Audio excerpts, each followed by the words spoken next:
Bom dia, senhoras e senhores. Sejam bem-vindos ao Seminário Agenda 2030, Desafios da Logística Brasileira para a Competitividade Internacional. Este encontro tem como objetivo lançar uma agenda de ações relacionadas à eficiência logística, sob a ótica do embarcador, bem como debater os gargalos enfrentados pelos modais rodoviário, ferroviário e aquaviário e pela armazenagem brasileira. O evento conta com a organização da Associação Brasileira das Indústrias de Óleos Vegetais, ABIOV, da Associação das Empresas Cerealistas do Brasil, ASEBRA, e da Associação Nacional dos Usuários do Transporte de Carga, ANUT, e também conta com o apoio da Confederação Nacional da Indústria, CNI.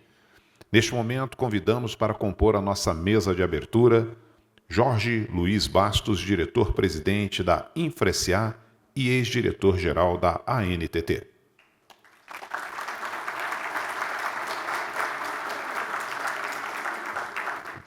Convidamos também o senhor Felipe Augusto Machado, secretário adjunto de Desenvolvimento Industrial, Inovação, Comércio e Serviço do MDIC.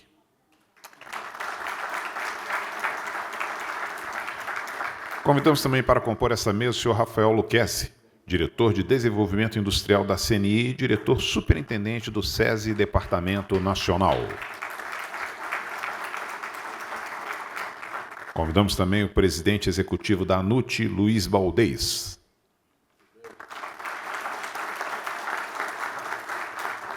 Convidamos o presidente executivo da ABIOV, André Nassar. Convidamos também o diretor conselheiro da SEBRA, Alex Orestes Novello.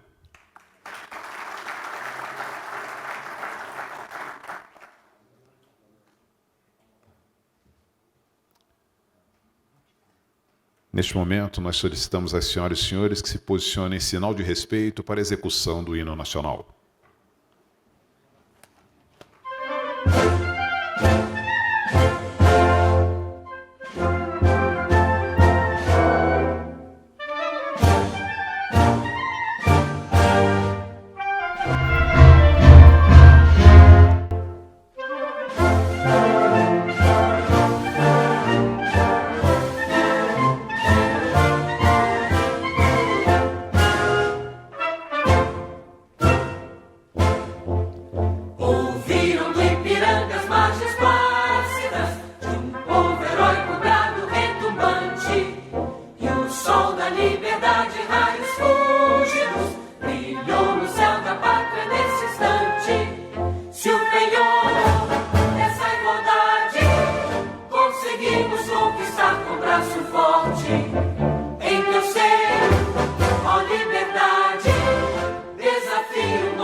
Brasil.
a justiça clama forte, verás que o filho teu não foge à luta. Ninguém tem quem te adora sobre a morte, terra adorada, entre outras mil és pro Brasil a pátria amada. Os filhos desses homens foram gente, pátria amada, Brasil.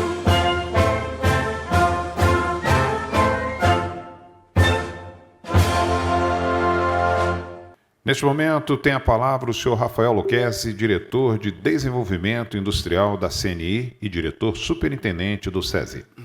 Bom dia a todos, obrigado pela presença. Eu começo saudando aqui o secretário adjunto de Desenvolvimento Industrial, Inovação, Comércio e Serviço do Ministério do Desenvolvimento, Indústria, Comércio e Serviço, meu amigo Felipe Augusto Machado. Obrigado pela presença. Ao presidente executivo da Associação Brasileira de Indústrias de Óleos Vegetais, ABIOV, André Nasser. Obrigado pela parceria e pela construção desse evento. Ao diretor-presidente da Infra SA, Jorge Luiz Bastos. Ao presidente executivo da Associação Nacional de Usuários de Transporte de Carga, ANUT, Luiz Baldez. Ao diretor conselheiro da Associação das Empresas Cerealistas do Brasil, a SEBRA, Alex Orestes Novelo, ao diretor da CNI, o diretor de Relações Institucionais, Roberto Muniz, que honra aqui com a sua presença, a Wagner Cardoso, que é o superintendente de infraestrutura da CNI, ao meu amigo e embaixador Laudemar Gonçalves de Aguiar Neto e vários amigos que estão aqui, bom dia. A realização do seminário Agenda 2030, Desafios de Logística Brasileira para a Competitividade Internacional, na sede da CNI, é muito oportuna, pois as deficiências de infraestrutura e transporte elevam o custo do Brasil, comprometendo o crescimento das empresas e da economia. Por isso, a superação desses obstáculos está entre as prioridades da indústria brasileira. Em um ciclo de crescimento mais vigoroso da economia, as dificuldades enfrentadas pela indústria com o serviço de infraestrutura e logística devem se agravar, prejudicando a competitividade dos produtos brasileiros. Ou seja, a indústria não pode ficar numa posição de ter que torcer pelo baixo crescimento, né, Wagner? A indústria brasileira ela tem que estar com as possibilidades de ciclos de crescimento sustentados a taxas mais elevadas. É isso que nós queremos para uma lógica de um ciclo virtuoso de desenvolvimento. É para isso a UMIDIC lidera a agenda de política industrial. E é claro que a infraestrutura brasileira não pode ser um gargalo, tem que ser um elemento impulsionador. Apesar dos avanços alcançados nas transferências de ferrovias, terminais portuários, rodovias à iniciativa privada, o setor de transporte ainda opera com custos elevados e restrições físicas. Operadores logísticos que atuam no comércio exterior brasileiro enfrentam uma série de dificuldades operacionais e burocracias para a movimentação de transporte internacional de cargas. Apesar de já terem sido mapeados os processos, custos de implementação e modelos de governança, os negócios de gestão de uma plataforma eletrônica de integração, esse processo ainda avança lentamente. De acordo com o último relatório de Competitividade Brasil da CNI, o Brasil é o penúltimo, ou seja, o 17º colocado no ranking que avalia a infraestrutura de transporte em 18 economias. Características similares, que são países emergentes, à economia brasileira e os nossos concorrentes no mercado internacional. Então, é claro que nós estamos, na agenda de infraestrutura, criando algo que agrava, que prejudica a competitividade brasileira. Em outro levantamento, também da CNI, em parceria com o Instituto FSB, e com 2.500 executivos de médias e grandes indústrias, 73% dos entrevistados apontaram o transporte como principal obstáculo de infraestrutura para as atividades produtivas. Em seguida, os empresários citaram o alto custo de insumos energéticos. Essas são, se nós pensarmos no binômio do plano de metas de Juscelino Kubitschek, há aproximadamente 80 anos atrás, o plano de metas, que tinha 5 grandes metas, as 2 principais eram energia e transporte. 80 anos depois, esse binômio continua sendo um obstáculo à competitividade das atividades produtivas no Brasil. Ou seja, nós precisamos avançar, destravar o crescimento brasileiro. Um dos entraves à modernização dos transportes é o baixo investimento público no setor. Os recursos arrecadados pelo governo são, em grande medida, gastos em transferência e despesas correntes. Enquanto isso, os valores destinados aos investimentos vêm diminuindo em razão das restrições orçamentárias e fiscais e da fragilidade de governança pública.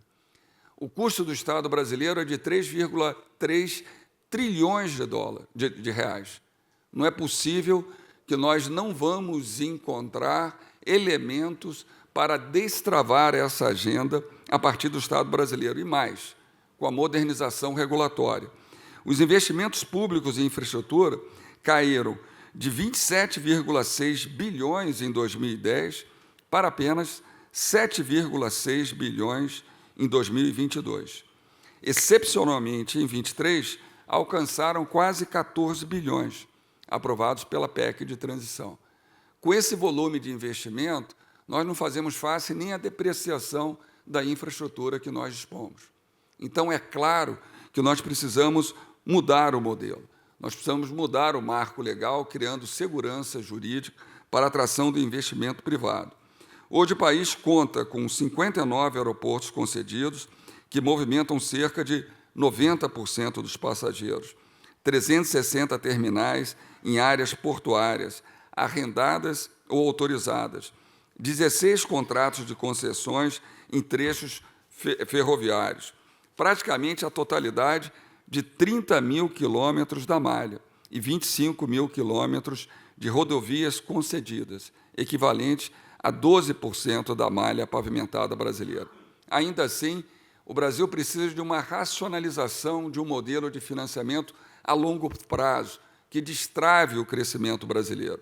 O aumento da participação privada na infraestrutura e as novas formas de parceria público-privada requerem o aperfeiçoamento dos marcos regulatórios e da estrutura da administração e do planejamento do setor de transporte.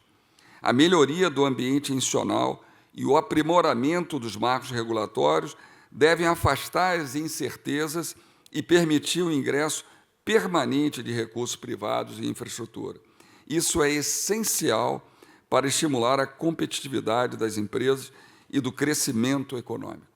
O descumprimento dos cronogramas em algumas das maiores obras do país chega a vários anos, ou mesmo décadas.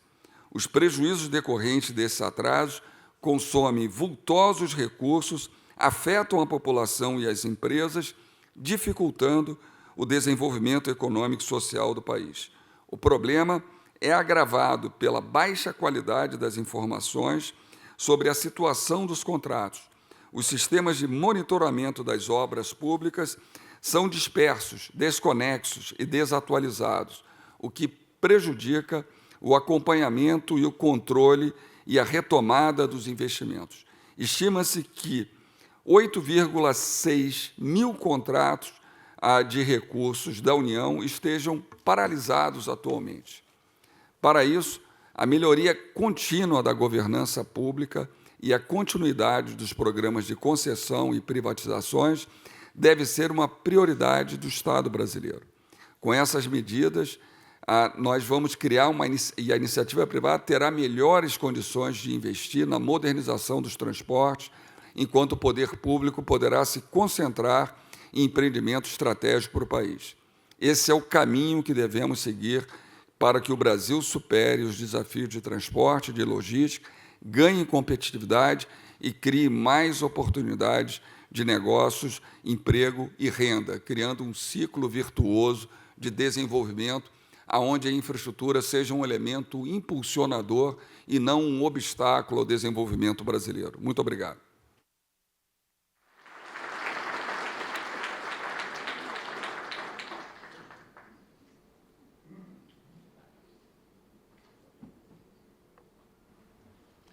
E neste momento tem a palavra o senhor André Nassar, presidente executivo da ABIOV. Bom dia, senhoras e senhores. Em primeiro lugar, agradecer a presença de todos. A gente está muito feliz com a casa cheia. Agradecer à CNI por nos ajudar na organização e nos receber aqui nesse auditório espetacular aqui. A infraestrutura da CNI é muito boa. Saudar aqui os nossos participantes aqui da mesa. Então, eu vou começar pelo Rafael, da CNI. Obrigado, Luquezzi, por... E mencionar o Muniz também, só agora que eu te vi aí, Muniz, desculpa. Agradecer o secretário Felipe, queria agradecer o secretário Dino também, que já está com a gente aqui na plateia. O presidente Jorge, muito obrigado, presidente Jorge. E, claro, também cumprimentar nossos parceiros aqui, o Baldez e o Alex. E teremos também depois o diretor da NTT, os diretores da NTT e da ANTAC também. Antes de comentar aqui um pouco, montei aqui algumas palavras que eu acho importantes para vocês entenderem o propósito do que a gente vai discutir aqui, né? Só queria comentar um pouco da questão da organização do evento. A gente, por conta de uma reunião mais importante, talvez, que esse evento, né, presidencial, a gente acabou tendo as ausências dos ministros que estavam convidados e confirmados, e a gente decidiu, então, ajustar o evento para uma manhã. O evento não perdeu o brilho em nada, né? Quer dizer, a qualidade do evento, o conteúdo que a gente vai discutir. É só que algumas pessoas não entenderam, a gente ajustou o evento para uma manhã. Então, nós vamos terminar na hora do almoço, vai ser servido um almoço ali no foyer ali fora, mas vamos encerrar o evento na parte da manhã, tá? Porque algumas pessoas achavam que teria na parte da tarde, a gente achou importante dar essa explicação, porque foram decisões todas tomadas aí nos últimos 2 dias. Tá? Bom, claro que a gente, como a ABIOV, né, a gente olha principalmente aquilo que a gente transporta, né, que são os grãos, são os farelos, onde está o nosso principal negócio. Né? Só para dar um número para vocês, a produção de grãos cresceu 54% nos últimos 10 anos, ou seja, foram 105 milhões de toneladas a mais colocadas no sistema. Né? Se eu pegar o que o Ministério da Agricultura está falando, o Ministério diz que a produção de grãos nos próximos 10 anos vai crescer ao redor de 25%, que é ao redor de 90 milhões de toneladas a mais. Eu acho essa projeção do mapa conservadora, mas vamos trabalhar com a projeção deles. Então, assim, nós estamos olhando daqui para frente 90 milhões de toneladas de grãos que vão entrar no sistema de logística de transporte que a gente tem aqui. É um desafio gigante. Por que o desafio é gigante? Quer dizer, 2 números. Se eu olhar a capacidade de armazenagem, o crescimento dela no Brasil, de armazenagem de grãos, né? Cresceu, nos últimos 10 anos, 27%. Cresceu 45 milhões de toneladas, ao passo que a produção cresceu mais de 100 milhões. Então, por aí a gente já vê que nós temos uma dificuldade de fazer a estrutura logística acompanhar o crescimento do setor produtivo. Né? E outro número, esse número é mais difícil de calcular, mas eu peguei os fretes rodoviários, que é uma informação pública, né? Peguei 10 anos de evolução de fretes para várias rotas que são importantes para a produção agrícola, e os fretes rodoviários cresceram ao ano 2,5% em termos reais. Em termos reais, então eu descontei toda a inflação para trás. Então, isso já demonstra que, mesmo no modal rodoviário, ele está ficando mais caro. Certo? É porque ele não consegue acompanhar esse dado, ele não consegue acompanhar o que esse crescimento da demanda do lado, ou da oferta, vamos falar, da demanda, no caso, né, por transporte. Tá? Se eu fizesse para a ferrovia isso, eu ia identificar o mesmo problema e acho até pior. Eu acho que os custos ferroviários eles cresceram mais do que isso, mas esse é mais difícil de calcular. Tá? Então, assim, esse é o propósito desse seminário, é a gente entender como é que a gente se prepara para esse crescimento de demanda enorme que a gente vai assistir só nos grãos. Nós não estamos falando de minério, não estamos falando de carga geral, nada disso, estamos falando só nos grãos, né? Só que, assim, não é uma questão só de aumentar a oferta de transporte. Nós estamos muito preocupados com a questão da competição. Por quê? Porque, assim, a oferta pode vir, mas se ela vier sem competição, os custos não vão cair, certo? Às vezes a oferta está disponível, mas os custos não caem. Então, a estrutura logística ela vai ficando mais cara relativamente aos preços dos produtos que ali são transportados, né? E isso nos preocupa muito, tá? Então, assim, aumentar a oferta, claro, importante, é necessário, né? Mas, assim, com mais operadores e impedindo a questão da concentração, porque a gente enxerga que existe uma concentração. Claro que, assim, eu estou falando, quando eu falo isso, eu estou olhando mais o setor ferroviário. O setor rodoviário ele não é concentrado, ele é, digamos assim, pulverizado, né? E ele depende muito de investimentos do governo, né? Até ontem o governo anunciou aí privatizações, concessões de rodovias, tudo isso, né? Agora, o que acontece? Claro que as ferrovias elas trazem competição para o sistema. Sim, elas trazem, elas competem com os outros modais, a gente sabe disso. Só que elas fazem dentro do seu próprio corredor de exportação. E tem vários corredores de exportação hoje que não são atendidos por ferrovias, são atendidos por modais menos eficientes. Então a gente precisa olhar isso com muito cuidado no Brasil. Por quê? Porque são esses novos corredores onde essa oferta maior que eu estou falando vai chegar. Então, nós temos que gerar essa competição. Tá? Tem toda a discussão de hidrovias também, nós vamos debater isso no próximo painel aqui, num dos painéis. Tá? Então, assim, vocês vejam que, pelo meu discurso aqui, o evento é dedicado, evidentemente, para trazer a perspectiva do usuário, de quem está contratando o serviço de transporte. Né? A gente acha que falta debate na visão de quem está contratando o serviço de transporte. Tá? Então, por isso nós estamos aqui, por isso que está a Biov, está a NUT e está a SEBRA, que é quem somos nós. Né?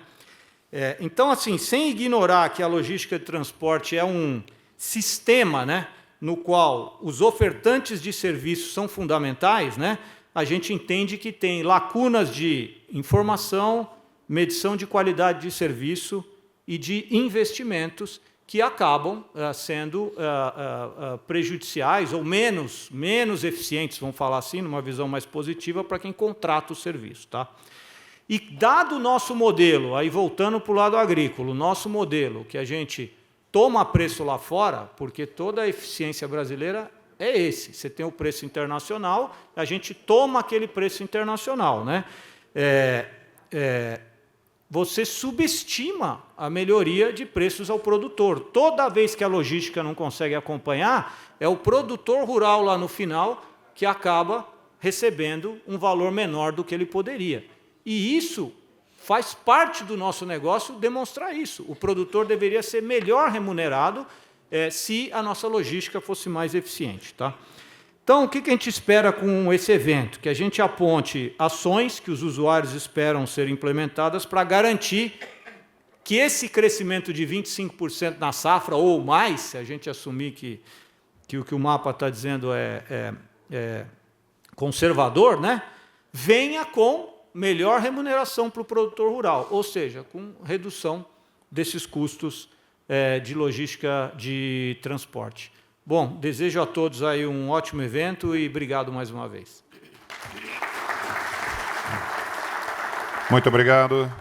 Neste momento tem a palavra o presidente executivo da NUT, Luiz Baldez. Agora sim.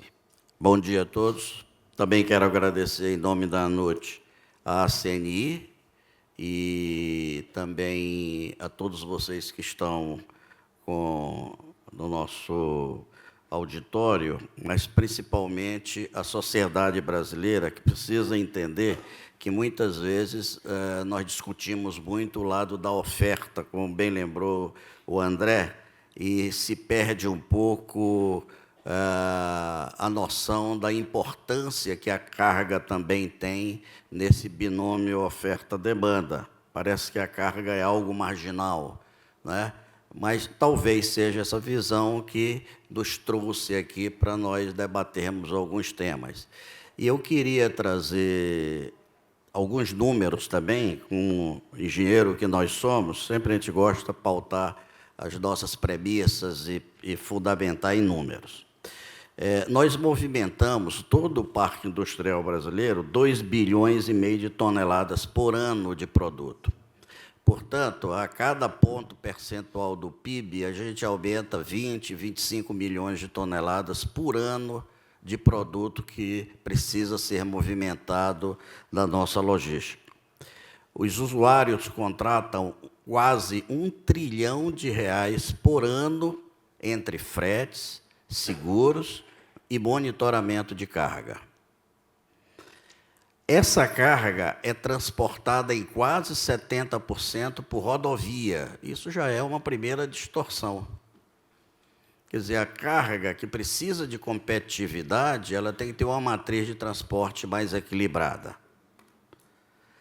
Um outro ponto importante é o que todos nós reconhecemos como o custo de produzir no Brasil, de R$ 1 trilhão e 700 bilhões de reais a mais do que a média dos países em desenvolvimento. Portanto, custa caro produzir e distribuir os produtos no Brasil.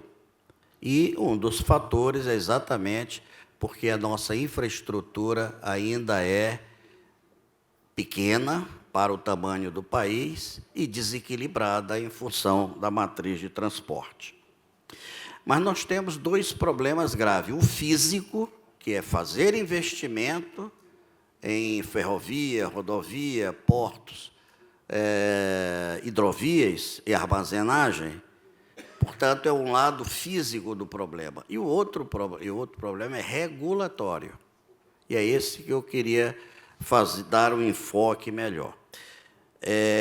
Recentemente, aqui a casa, a CNI, apresentou este relatório que o Lucchesi falou ainda há pouco, que 8% das nossas empresas, apenas 8% de nossas empresas, utilizam o modal ferroviário. Porém, mais de 30% gostariam de usar o modal ferroviário. Ou seja, eu tenho 4 vezes mais empresas querendo o modal ferroviário e não tem modal ferroviário. Então, isso é uma distorção, porque, em tese, nós teríamos uma redução de custo médio importante para os produtores, evidentemente, vai se refletir no preço do produto na prateleira. Um outro ponto importante é a própria regulação. O custo regulatório do país é de 4%. Outro estudo que foi feito aqui, isso dá 250 bilhões de reais por ano. Então, vejam que o que a gente poderia chamar de fardo regulatório é algo que precisa ser equacionado também junto às nossas agências reguladoras. Um outro ponto importante é que, muitas vezes, nós temos discutido planos, mas eles precisam ser realizados. Nós precisamos de pragmatismo. Nós sabemos hoje, qualquer um de nós aqui sabe as nossas carências, sabe os projetos prioritários, sabe quanto custa, mas nós precisamos fazer, porque senão nós não damos um passo adicional. Tá? Portanto, a futuro, nós precisaríamos discutir o seguinte: qual é a infraestrutura que nós queremos? Nós temos que desenhar um futuro e, através dessa visão de futuro, nós faríamos a nossa lição de como chegar lá neste futuro que nós requeríamos. Por exemplo, hoje nós temos, a ANUT usa 18 mil quilômetros de rodovia, de ferrovia, ou ociosa ou desativada. 18 mil quilômetros de 30. Então, a gente poderia ter um futuro daqui a sei lá, 10, 12, 15 anos, dizer, nós vamos zerar a infraestrutura ferroviária desativada ou ociosa. Quer dizer, em 10, 12 anos não tem mais isso. Isso é um desperdício de dinheiro público brutal. Ué. Se você colocar 18 bilhões a 20 milhões cada quilômetro que custa uma ferrovia, quanto está de dinheiro jogado fora? Então, a construção de um futuro, nós precisaríamos precisaremos discutir hoje, definir e aí sim criar o ambiente de negócio, parceria com o setor privado, a regulação, a fiscalização e o monitoramento. Também, muitas vezes se faz um plano e na governança a gente não consegue entender nem por que nós não chegamos lá, porque a gente não tem este tipo de monitoramento. A redução do custo Brasil, e nós falamos muito isso, é um objetivo estratégico de longo prazo. Mas ele, por ser tão grande, ele precisa ser equacionado aos pedaços. Nós não vamos ter condição de fazer isso no curto e no médio prazos. Tem algo como 20 anos, é uma geração para nós chegarmos lá. Um outro ponto importante que tem muito a ver com o Ministério do Desenvolvimento é a questão da balança comercial. Muitas vezes se vê a balança comercial brasileira como um número em dólar, e nós, usuários, vemos o número da logística. Ano passado, que nós fizemos um comércio internacional de 580 bilhões de dólares, nós movimentamos 970 milhões de toneladas da nossa logística, só no comércio exterior. E, recentemente, fez-se uma proposição de chegar a $1 trilhão de comércio exterior, nós precisaríamos duplicar essa quantidade de produto para que a gente alcance essa meta de $1 trilhão.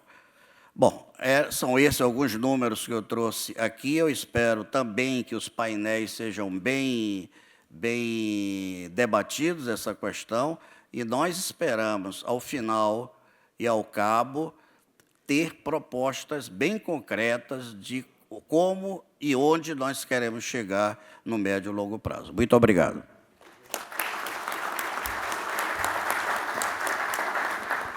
Muito obrigado. Neste momento tem a palavra o diretor conselheiro da SEBRA, Alex Oreste Novello.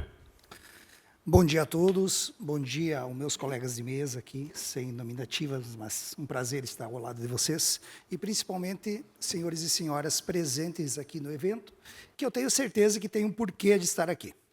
E é uma honra estar aqui hoje representando a ACEBRA, a Associação das Cerealistas do Brasil, na companhia de entidades tão respeitadas como a BIOV, a NUT e a CNI.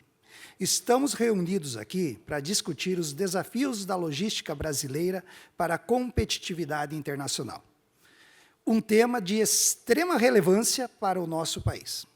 Gostaria de iniciar a minha fala aqui abordando uma crucial tema que é a armazenagem. Talvez a grande briga de nós cerealistas. É um cenário onde a produção agrícola tem um crescimento de maneira exponencial. A infraestrutura de armazenagem, infelizmente, não acompanhou esse ritmo. Nos últimos 20 anos, a nossa produção agrícola cresceu de forma impressionante, consolidando o Brasil como um dos maiores produtores mundiais. No entanto, a capacidade de armazenagem não evoluiu na mesma proporção. Dentro da porteira, no caso, o produtor, temos visto uma revolução tecnológica. Produtores têm investido em maquinários modernos, técnicas avançadas de cultivo e gestão eficiente nas propriedades. Contudo, essa evolução não se reflete na mesma intensidade nas estruturas de armazenagem. A defasagem tecnológica e a falta de recursos para investimentos em melhorias são obstáculos que precisamos superar. Investir em armazém não é apenas uma questão de infraestrutura, mas é estratégico. Precisamos de políticas públicas que atendam outros players no mercado, talvez mais ágeis, e que estão ávidos para investir. Exemplo, o cerealista. Que incentive e facilite o acesso ao crédito para a construção e modernização de nossos armazéns. Outro ponto importante é a descentralização da armazenagem. Armazéns mais próximos de áreas de produção reduzem o custo do transporte, diminuem o tempo de escoamento da safra e mitigam os riscos de perdas durante o transporte. A gente tem visto aí muito cenário desastroso até a nível de armazenagem, a nível de Brasil. Em resumo, para que o Brasil continue crescendo e se consolidando como uma potência agrícola, é importante e é imperativo que a infraestrutura de armazenagem seja tratada como prioridade. E é por isso que estamos todos aqui. Precisamos de uma estratégia integrada, que contemple investimentos em tecnologia, facilitação de crédito a outros players, descentralização e parcerias estratégicas. A ACEBRA, Associação das Cerealistas do Brasil, está comprometida em colaborar com a construção dessa realidade, onde a eficiência logística impulsione ainda mais a nossa competitividade internacional. Eu agradeço aqui, em nome da ACEBRA, a oportunidade e eu desejo a todos nós aqui que saímos com alguns desafios, com metas, com um plano e com um descritivo muito claro daquilo que nós vamos fazer para resolver esse problema que é tão grave a nível de Brasil. Superar desafios, podem contar conosco. Estamos aqui como a ACEBRA, enfim, como entidade, para ajudar a resolver. Muito obrigado.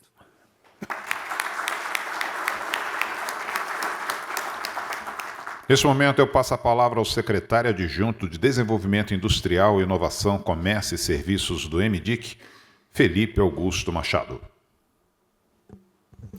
Muito bom dia a todos e a todas. Começo aqui cumprimentando meus colegas de mesa, em especial Rafael Lucchesi, diretor aqui da CNI, a CNI que é uma grande parceira do MDIC, não preciso nem repetir isso à exaustão, isso é muito claro, no apoio a todas as políticas de desenvolvimento que a gente tem naquele ministério. Bom, primeiramente, é um prazer imenso estar aqui, representando, obviamente, uma responsabilidade muito grande, estar representando aqui o vice-presidente da República e ministro do MDIC, e num tema que é extremamente caro para ele, que é a questão da logística. E pegando um gancho aqui com o que o Rafael Lucchesi falou mais cedo, apontando nas entrelinhas que parece que a gente tem problemas aí de décadas que a gente não consegue resolver, olhando para a infraestrutura e citando a questão lá do plano de metas, do JK. Toda essa parte de logística, na verdade, eu arrisco dizer, é um problema que está presente no nosso país desde que ele foi descoberto, basicamente. A gente tem, obviamente, algumas questões, até mesmo geográficas e naturais, que nos limitam. A gente tem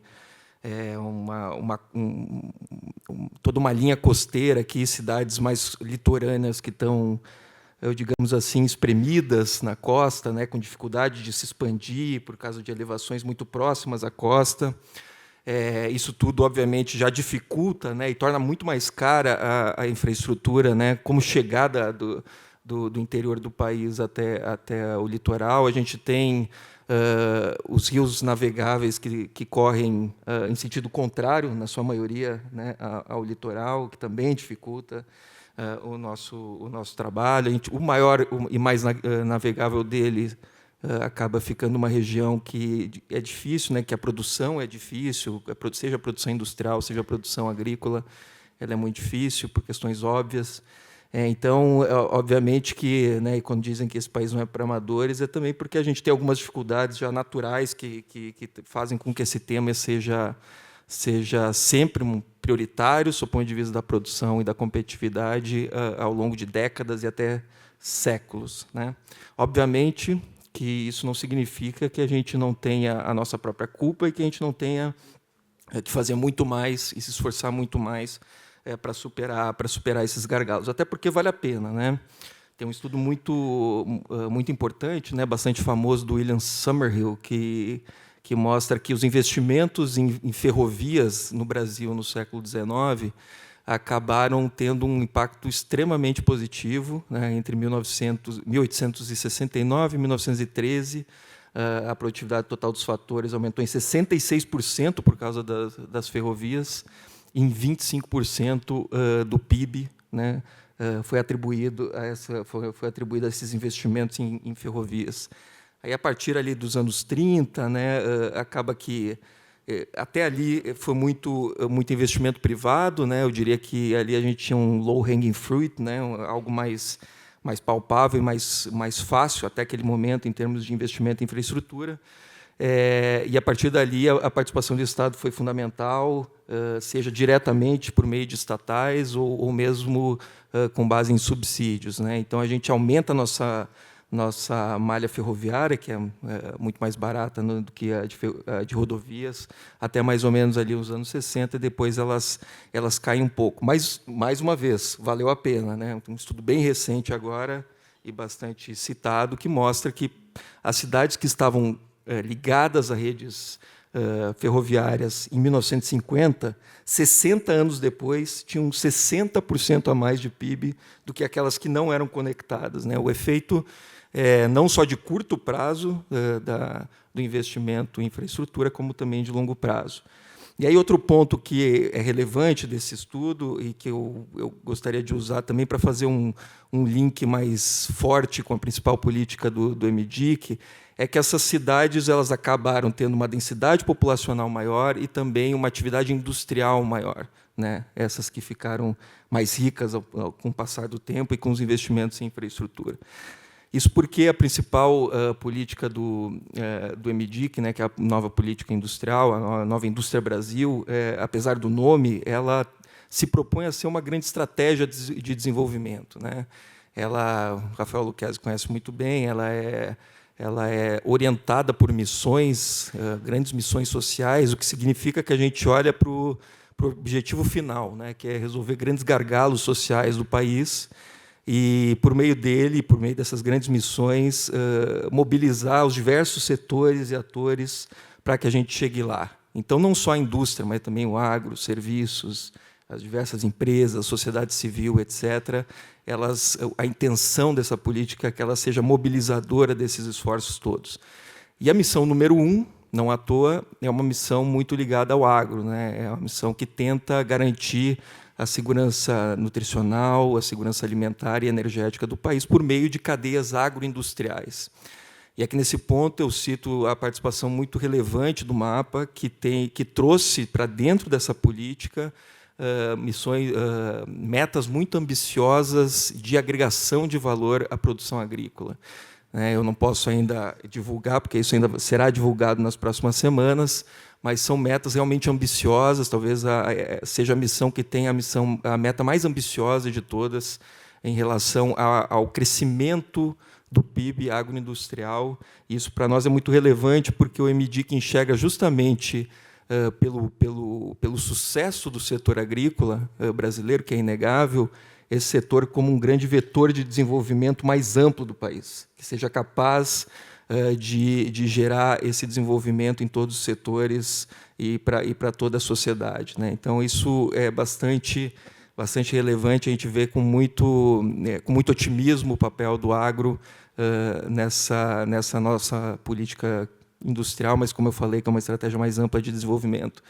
E a missão 3, né, para finalizar, a missão 3 é mais ligada à infraestrutura mesmo, que tem o objetivo também de garantir uma melhor integração produtiva, tanto dentro do Brasil, como no Brasil com os vizinhos, e também o bem-estar nas grandes cidades. E não é à toa, então, a gente sempre tenta fazer convergir todos esses instrumentos, como eu falei, para mobilizar todos os setores. O novo PAC ele tem já previstos, estimados 350 bilhões de investimentos nos 3 modais de infraestrutura, e também já é uma decisão tomada e uma resolução já publicada. A gente pretende fazer com que esses projetos eles tenham conteúdo local, né? Que esses projetos de infraestrutura sejam capazes de arrastar também a indústria e fazer com que a gente aumente a nossa produção nacional industrial aqui no Brasil. Então, é o recado que eu gostaria de passar, tentando fazer uma convergência entre a principal política, como eu falei, do MDIC, né, que é uma estratégia mais ampla de desenvolvimento, onde a gente vê o papel do agro e da infraestrutura como centrais para o desenvolvimento do país como um todo. Muito obrigado.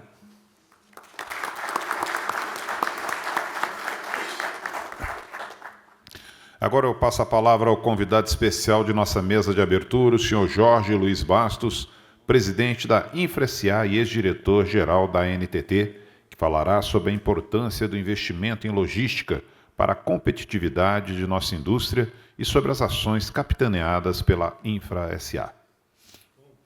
Bom dia a todas e a todos. É um prazer estar muito grande estar com essa plateia tão seleta para falar sobre infraestrutura. Vejo aqui vários amigos de longa data aqui sentados para a gente discutir infraestrutura, que eu acho que é importante para o país. Quero cumprimentar o Rafael Lucchesi, diretor de desenvolvimento de indústria da CNI. Rafael, manda um abraço para o doutor Ricardo Alban, que tem feito um trabalho excelente à frente da CNI, amigo meu de longa data. Cumprimentar o André Nácia, presidente da Biov, outro que vem fazendo um trabalho excelente. Já tivemos algumas reuniões, né, André? O Baldez, que é amigo de longa data, a gente sempre discutindo já na NTT e agora na Infra, né? O Baldez está sempre discutindo infraestrutura. O André Oreste, diretor conselheiro da SEBRA, o doutor Felipe Machado, secretário adjunto de Desenvolvimento Industrial e Inovação do MDIC. Senhores, eu quero começar falando sobre o que o Rafael falou, né? Como foi o investimento em infraestrutura. Quando o presidente Lula assumiu o governo e convidou o ministro Renan Filho para assumir, a gente tinha, só para ter em números, né, as rodovias brasileiras de ruim ou péssimo, o grau era 56%. De ótimo ou bom, 30%. Foi essas condições que o governo assumiu a infraestrutura no país. Hoje, com 1 ano e meio de governo, nós já temos avaliado 70% de ótimo ou bom e 30% ainda continua em recuperação. Você vê só o grau de investimento que o governo dedicou à infraestrutura, principalmente à infraestrutura rodoviária. Além disso, nós pegamos lá, quando assumimos o governo, as renovações ferroviárias, que todos vocês participaram dessa discussão das renovações ferroviárias, né? E nós começamos a rever essas renovações, não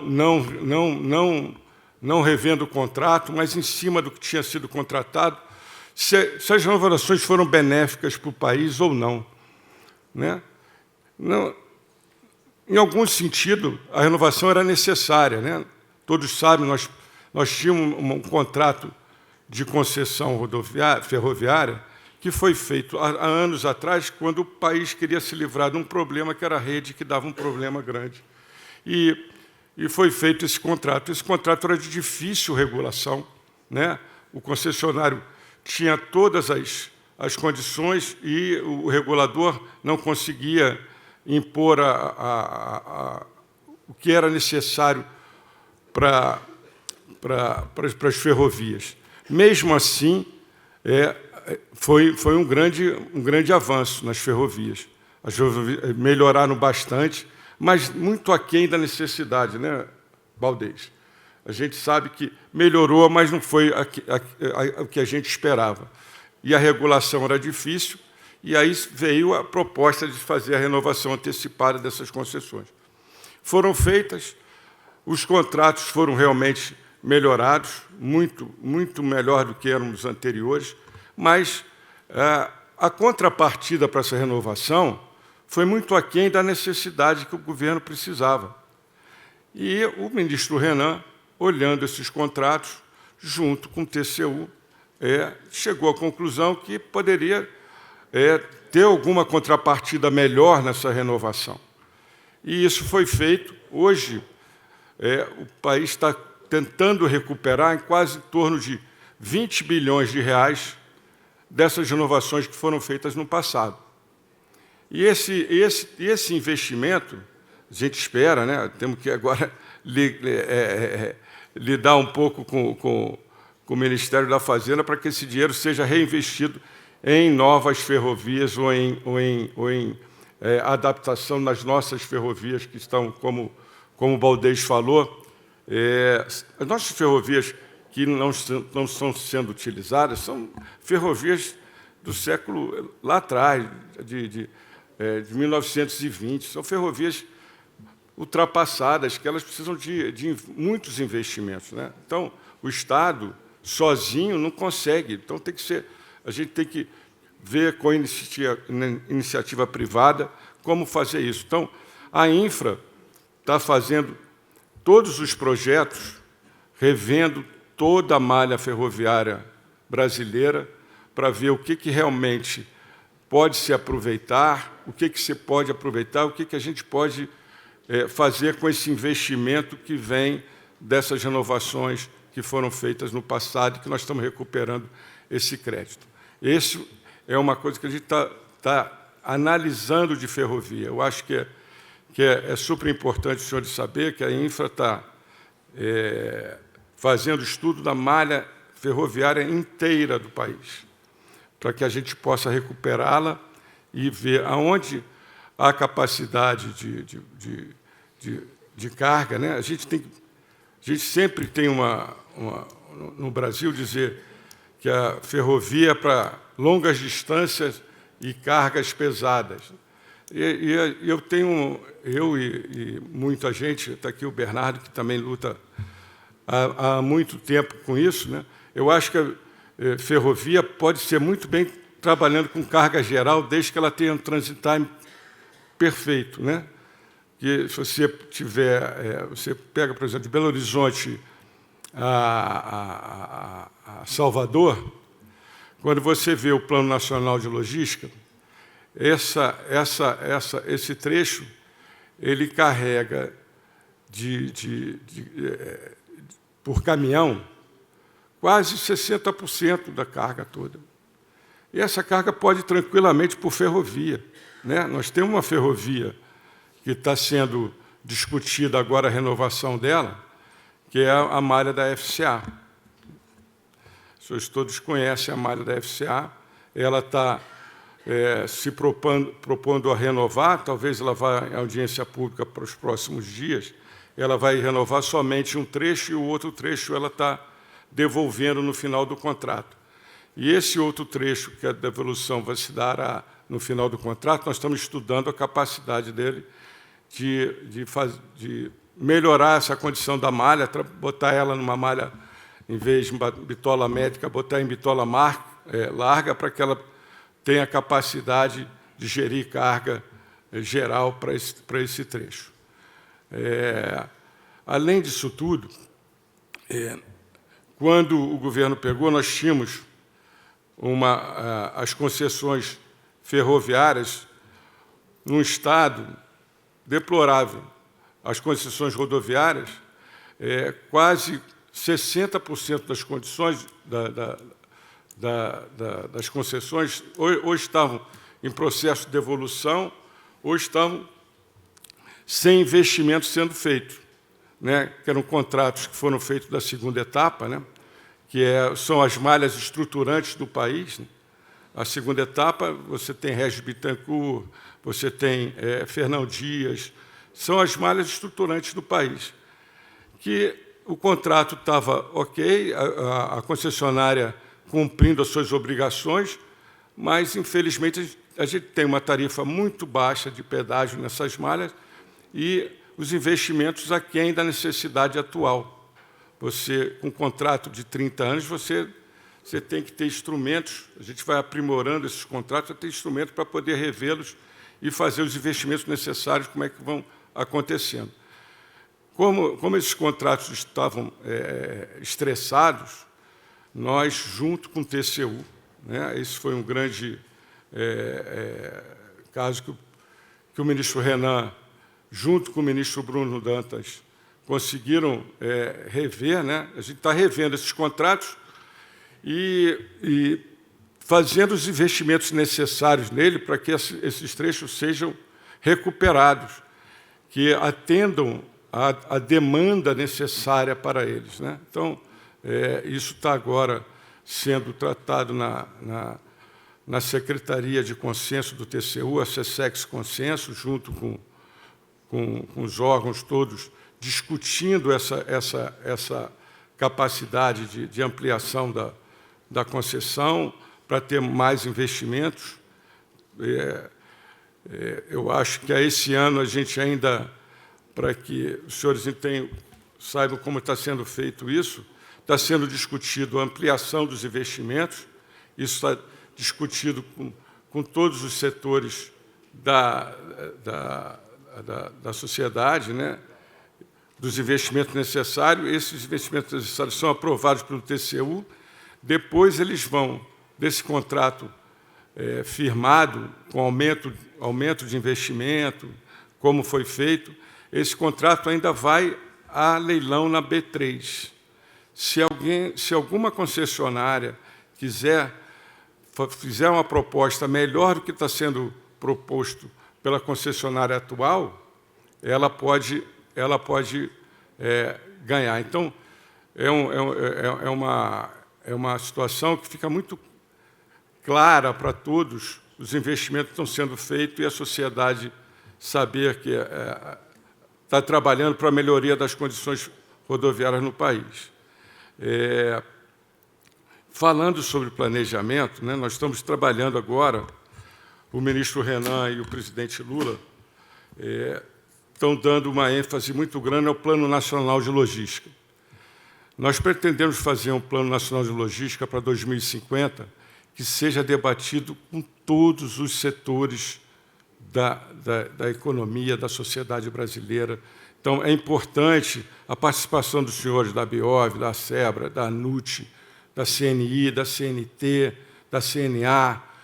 Todos vão participar e dar a sua opinião sobre o Plano Nacional de Logística. Os outros planos nacionais de logística que foram implementados foram feitos, mas não foram discutidos com a sociedade. Ninguém sabe o que tem no Plano Nacional de Logística. Nós vamos fazer um plano que realmente a sociedade entenda, debata e possa dar a sua contribuição para que esse plano seja realmente um plano sustentável, que ele possa... Temos que reviver um pouco, para quem tem a cabeça branca, lembra um pouquinho mais, na época que nós tínhamos uma fábrica de projeto, né? Que hoje em dia a gente não tem mais. Então, você tendo um plano, você pode fazer os projetos para que esse plano aconteça, né? Hoje não adianta você ter dinheiro para investimento se você não tem projeto. É muito bom a gente falar de investimento, mas você precisa ter projetos para esses investimentos. Então, é isso que a Infra está desenvolvendo. Nós estamos fazendo projetos, já tirando as licenças ambientais necessárias para que eles possam acelerar e ser entregue com mais rapidez. No plano aquaviário, né, o Dino está aqui, tem trabalhado, o ministro tem feito um trabalho brilhante à frente do Ministério de Portos e Aeroportos. Nós vamos fazer, Dino, brevemente, a primeira concessão hidroviária, né? Deus quiser, vamos fazer do Madeira aí. É fundamental que a gente coloque as nossas hidrovias funcionando, né? Para nós termos o multimodal funcionando. Porque a gente fala muito de multimodal, mas fica inviável. Se você não tiver instrumentos para que ele aconteça, né? Você vê hoje, por exemplo, nós estamos discutindo a Ferrogrão, né? A Ferrogrão é um pleito de todos do agro, eu acho que é fundamental, mas nós precisamos tirar essas licenças ambientais. A gente não adianta querer ficar dando murro em ponta de faca sem a realidade acontecer. Eu acho que a Ferrogrão ela tem que sair, mas nós temos que ter consciência que nós precisamos ter as licenças ambientais, senão a gente vai ficar sempre no sonho e a coisa não acontece, né? Nós temos um plano de ferrovia, meu tempo está esgotado, mas eu queria falar só mais um pouquinho de ferrovia, que eu acho que é interessante. Brevemente, o ministro Renan vai lançar o plano de ferrovia, que eu acho que vai atender muito das necessidades que todos nós esperamos há muito tempo em termos de ferrovia. São planos que eu acho que são ambiciosos e com certeza vão se realizar. Na área de rodovia, esse ano nós vamos fazer mais 5 leilões de rodovias, né? A gente espera fazer o ano que vem pelo menos 2 ou 3 leilões ferroviários, isso brevemente vai ser anunciado, mas a Infra está trabalhando fortemente nesses projetos de leilões de ferrovia. O que eu tenho um pouco para dizer para os senhores, eu acho que a gente vive um momento ímpar na infraestrutura no país. Eu acho que a gente, eu já estou há algum tempo nesse setor, eu vi poucas vezes a gente se debruçar tanto, com tanto investimento em infraestrutura como está sendo neste governo agora.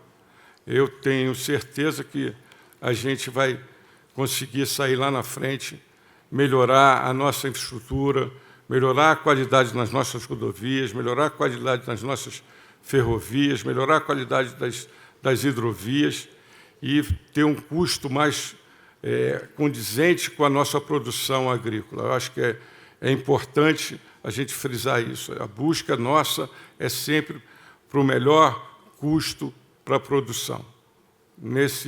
É nessa condição que a gente trabalha.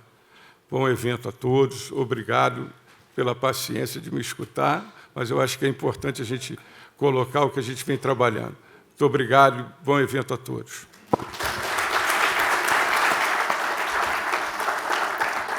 E, para finalizar essa abertura, procederemos neste momento à leitura da Carta Brasil 2030, documento que compilará as principais ações que devem ser adotadas para a promoção da eficiência logística nos diferentes modais de transporte, na visão dos embarcadores aqui do país.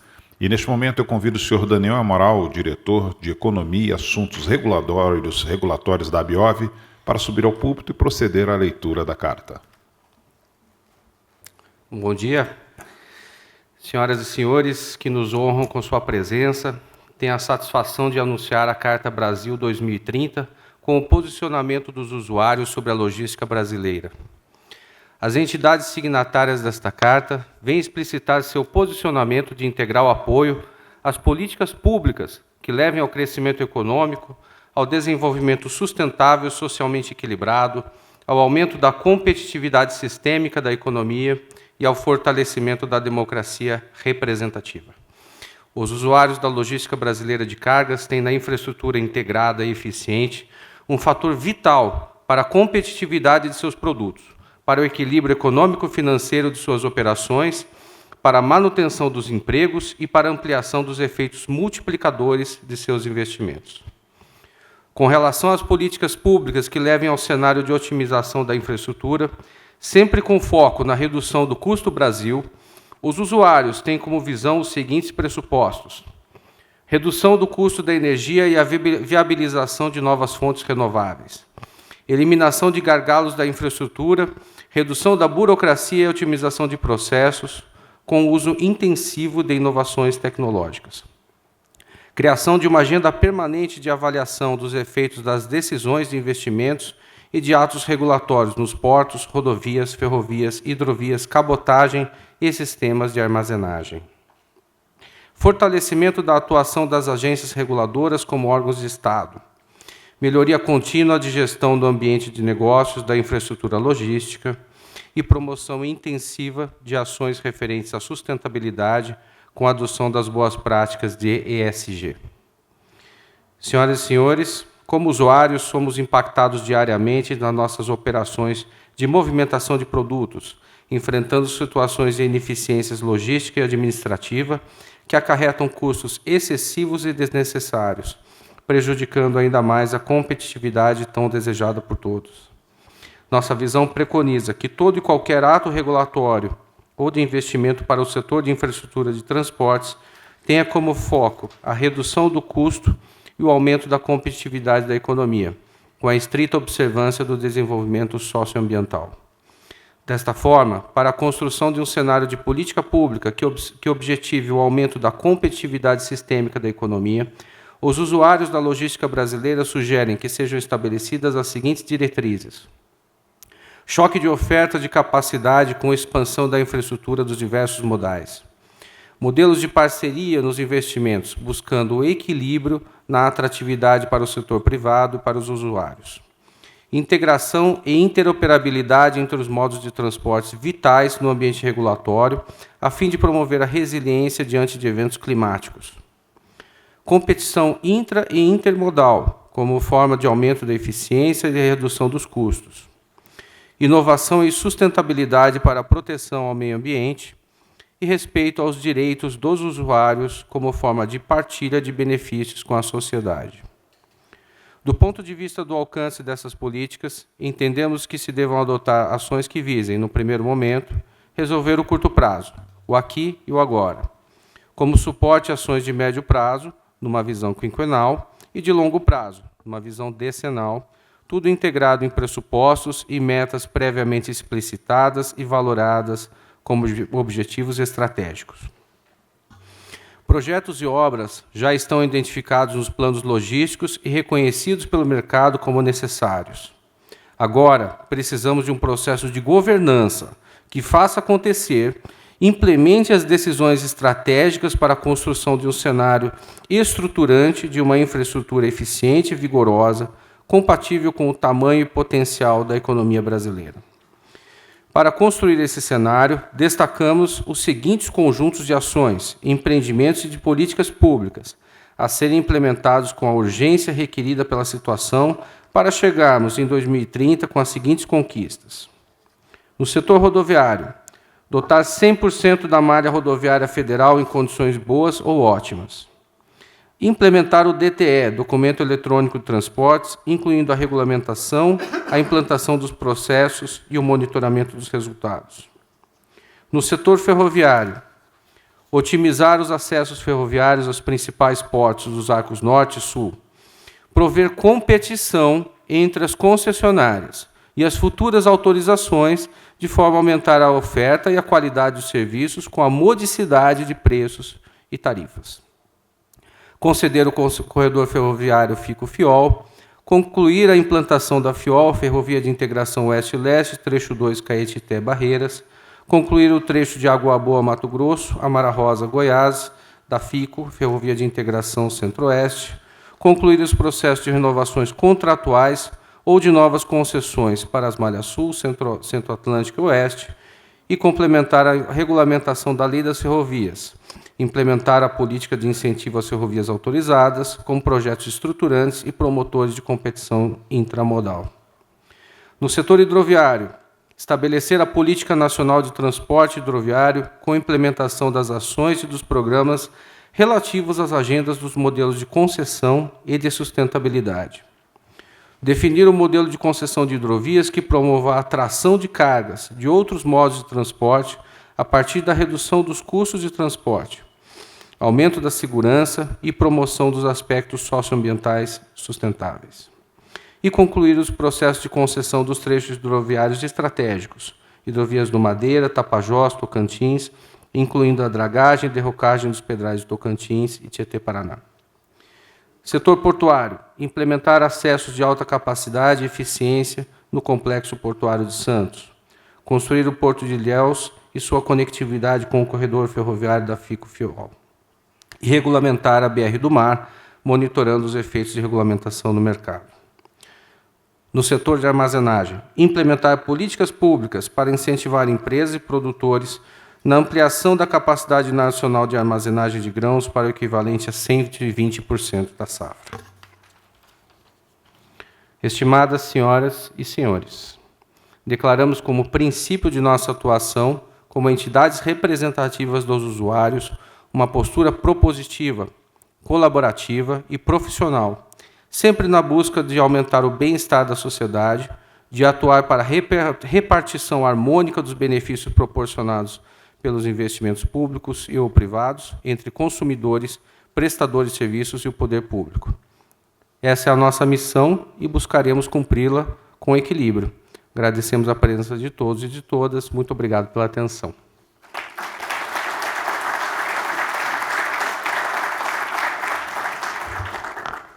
Muito obrigado. Antes de encerrar essa mesa de abertura, eu gostaria de convidar o nosso presidente executivo da ABIOV para fazer a entrega dos livros aos componentes da mesa.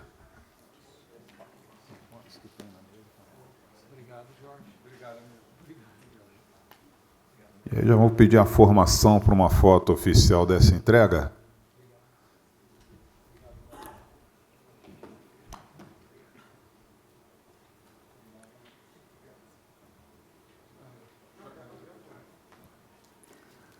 A formação para a foto oficial e uma salva de palmas a todos os componentes da nossa mesa de abertura.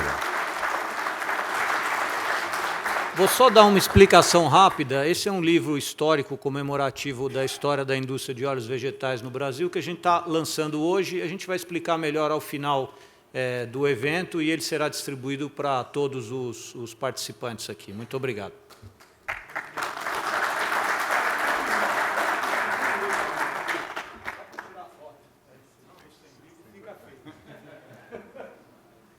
Muito obrigado e solicitamos aos componentes da mesa que se dirijam aos lugares reservados no auditório para que iniciemos os painéis temáticos, com exceção do senhor André Nassar, que fará a moderação deste primeiro painel.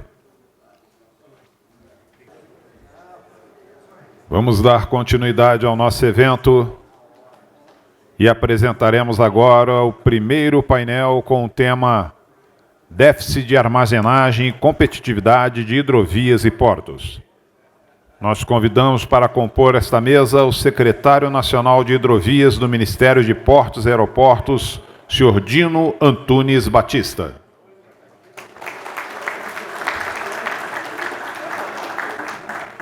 Convidamos também o diretor-geral da ANTAC, Eduardo Neri. E convidamos o sócio-diretor da Catalsis, Frederico Bussinger.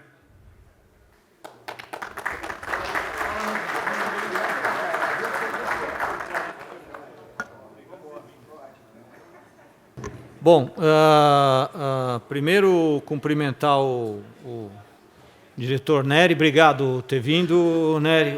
O Dino eu já tinha mencionado, obrigado, secretário Dino, claro, e o Frederico. Só uma questão assim de tempo, né? Porque a gente sabia que poderia atrasar, então a gente quer tentar fazer esse painel em 1 hora para poder fazer o segundo também em 1 hora, tá? Então eu vou pedir para, se for possível, que cada um dos palestrantes fale 15 minutos para dar um tempo da gente fazer um fechamento no final, tá? Eu só vou falar rapidinho que eu juntei aqui umas ideias. Coisa bem rápida, porque eu também já tive a oportunidade de falar, não preciso ficar falando o tempo inteiro. Bom, o que eu acho que seria legal aqui, né? A gente trabalhar nesse modelo de pergunta. Então, eu bolei uma pergunta para cada um dos palestrantes. Evidentemente, os palestrantes falam aquilo que eles entendem que é o mais importante, mas a pergunta traz um pouquinho um tema daquilo que a gente acha relevante, tá? Eu vou falar as 3 logo de uma vez, aí depois eu abro a sequência e aí a minha proposta é que fale o Frederico. Aqui acho que está o Neri falando antes do Dino, mas Dino, eu prefiro que você fale depois o Neri, se não for problema, Neri. Tá bom, beleza. Então, seguinte, Frederico, o que eu pensei aqui para você, tá? A gente acabou de ler a carta, né? Eu acho que os objetivos e as ações colocadas ali na carta, elas são praticamente um consenso, né?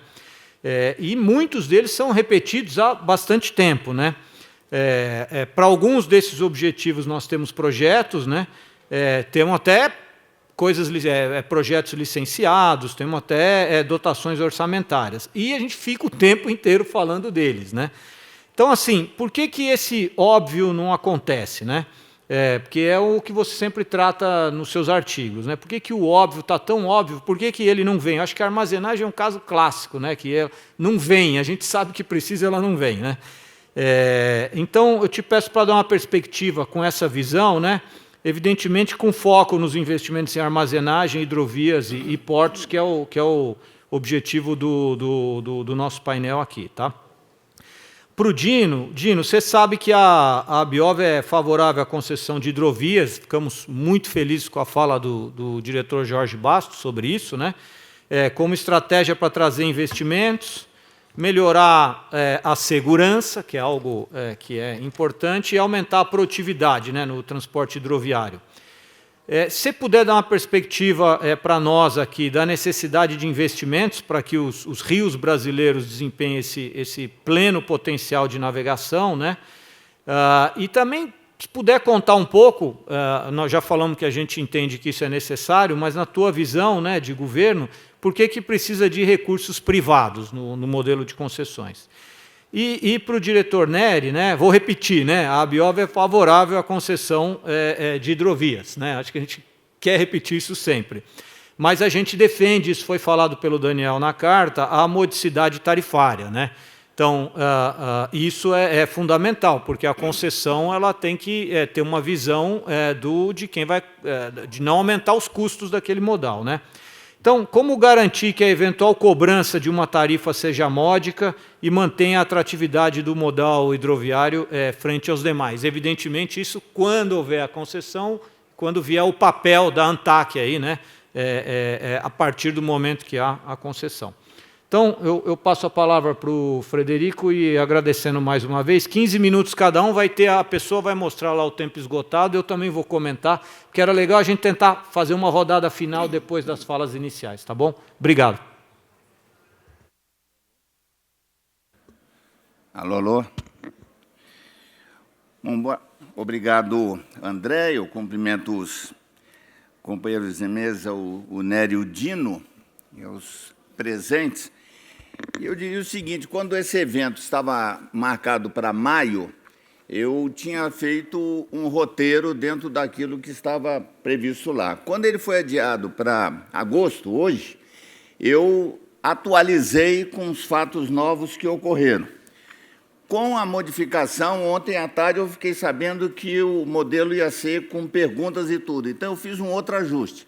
E depois de ter percorrido, nós vimos a mesa de abertura e a leitura da carta, eu acho que eu vou acabar fazendo uma nova alteração e vou praticamente falar de improviso, tá certo? E eu diria o seguinte, valendo tudo o que foi dito, eu me aproprio, peço licença, aquela grande marca esportiva para dizer, just do it. Just do it. O grande problema é que, como chamou a atenção o André, e eu, às vezes, uso isso em alguns artigos, as coisas óbvias não acontecem. E nós desperdiçamos oportunidades. E eu acho que é sobre isso que a gente deveria se debruçar. E também, nesse campo, eu diria que também nós temos uma inspiração, que vem lá do Beto Guedes. Eu diria, as coisas estão no mundo, só que eu preciso aprender e pôr em prática. E eu acho que esse é o nosso grande desafio. Porque, na verdade, já foi dito aqui, nós temos planos, ideias, projetos, intenções, promessas, discursos, e eu tinha anotado aqui uma lista delas, que já percorreram o PNL, o PIO 1, PIO 2, PAC 1, PAC 2. Eu consegui chegar até passar por Avança Brasil, Brasil em Ação, e até no Reis Veloso eu cheguei. Mas o Luquezzi foi mais atrás, ele foi lá no Juscelino. Ou seja, e nós somos, isso mostra uma certa coerência, nós somos convictos do que a gente precisa fazer. Só que passa governo, entra governo, as coisas não acontecem. Uma delas foi acrescentada, eu nem tinha notado, é a mudança da matriz de transportes. Eu estou há 48 anos no setor, e não há um único plano que não fala da mudança de matriz de transporte em torno dos modos mais eficientes, mais baratos, tá certo? Essencialmente ferrovia, hidrovia, cabotagem. Isso mesmo antes da questão ambiental ter entrado em cena, porque entrando em cena com muito mais razão. E aí a gente precisa ver onde é que trava a coisa. Porque se nós temos enunciado e a carta é pródiga em dizer aquilo que se imagina seja necessário ser feito, onde é que a roda pega? Esse é o nosso desafio. E uma coisa que me chamou a atenção na carta, e eu quero destacar, que além das reivindicações e das propostas concretas, a carta fala de avaliação. Eu acho que essa é uma lacuna na nossa cultura de planejamento e gestão. Eu não estou falando das estatísticas e das premiações que a ANTAC faz, e faz muito bem feito, e eu acho que é um grande serviço. Eu digo o cotejamento entre as coisas que são previstas e o realizado, as coisas que são prometidas e o efetivamente implantado. Eu era diretor no Pô de Santos na década de 90, e em 97, Santos fez um centenário do primeiro plano diretor. E, nesse período, teve quase 2 dúzias de planos. Nós selecionamos os 8 principais, fizemos uma exposição. E eu pedi para fazer um levantamento daquilo que tinha sido previsto, que tinha sido realizado, e aquilo que tinha sido realizado sem ter sido previsto. E a grande surpresa foi que o que foi realizado sem ser previsto era 2 a 3 vezes mais daquilo que tinha sido previsto e foi realizado. Eu acho que nós precisamos, isso é um sintoma, isso é um indício, isso merece uma reflexão. Então, eu acho que esse evento que hoje nós realizamos é uma oportunidade de ouro que nós temos nesse sentido. E eu chamo a atenção dessa questão da avaliação, porque o Peter Drucker dizia o seguinte: aquilo que não é quantificado não pode ser avaliado, ou a frase literal dele: o que pode ser medido pode ser melhorado. Então, eu queria dar grande destaque a esse aspecto que a carta diz, que é a avaliação, é o cotejamento.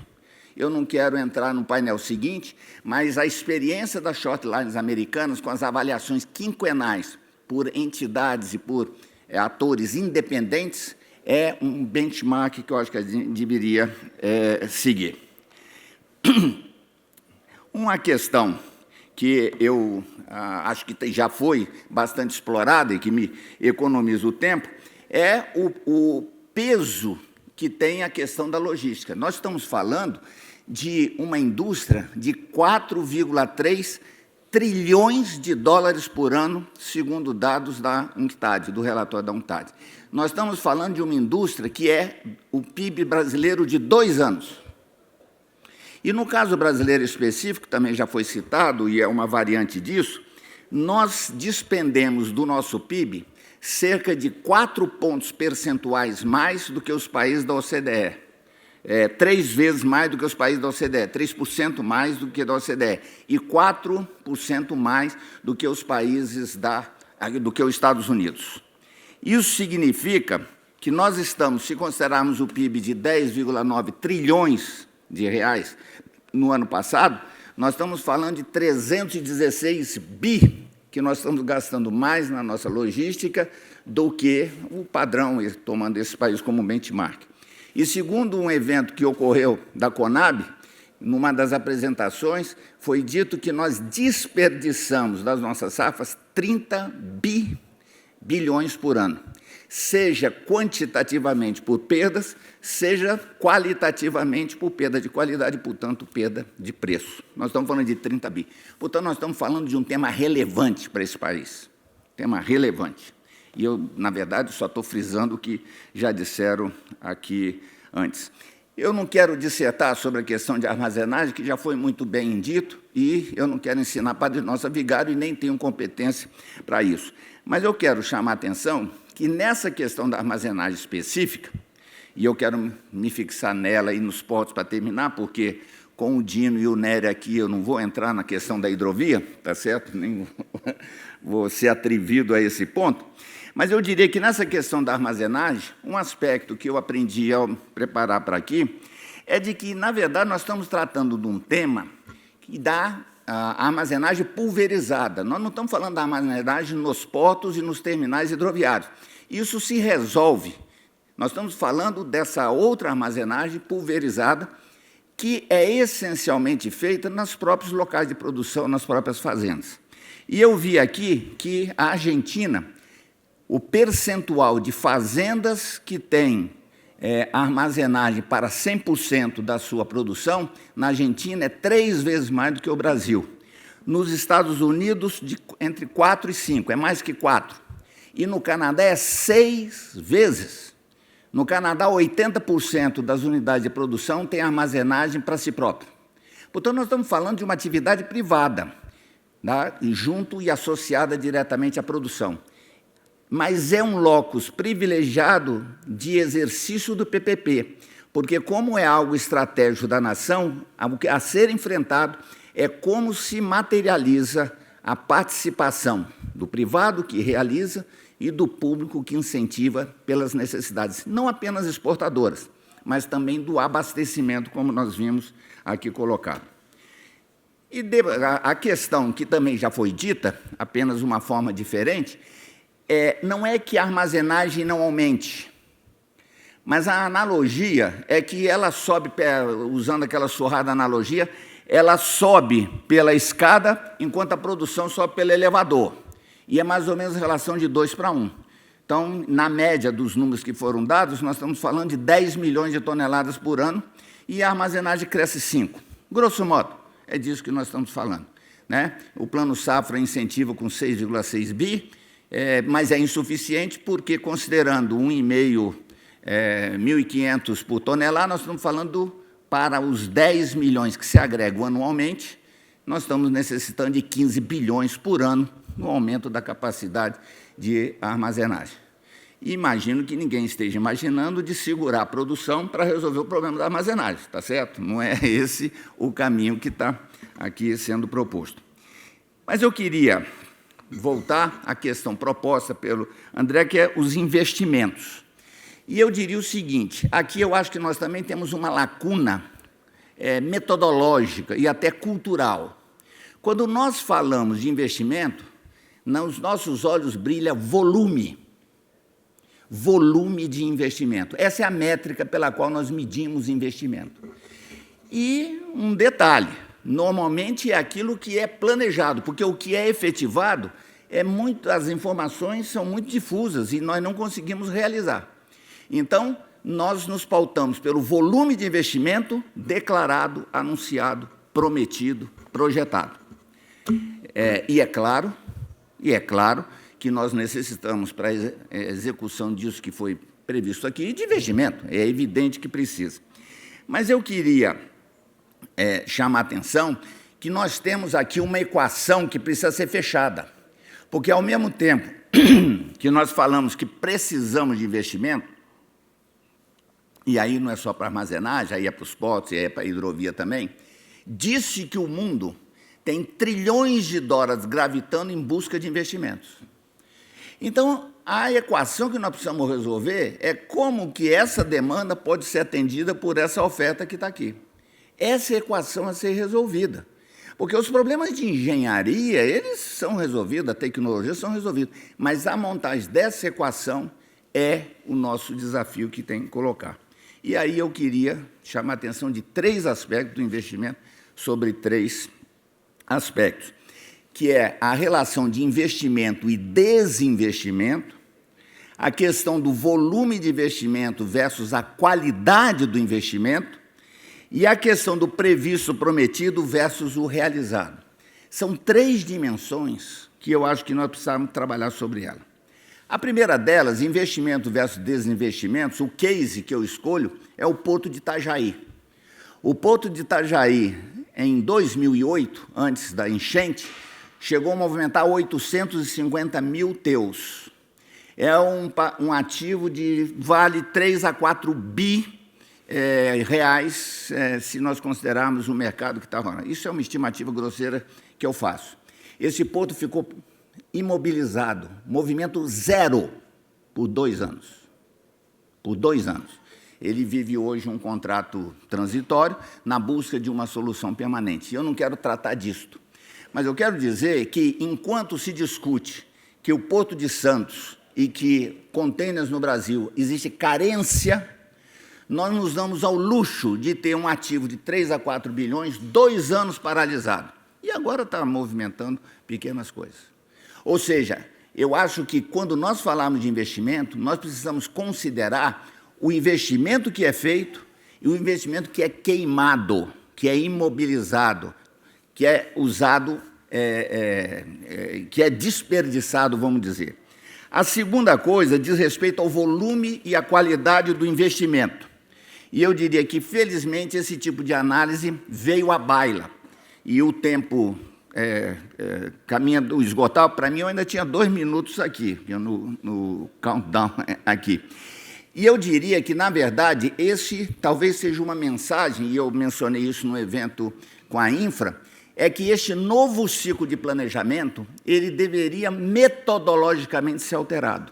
E a primeira grande mudança que eu sugeriria é que, além do o que fazer, que é objeto dos planos, seja do PNL, seja dos setoriais, nós precisamos tratar do como fazer.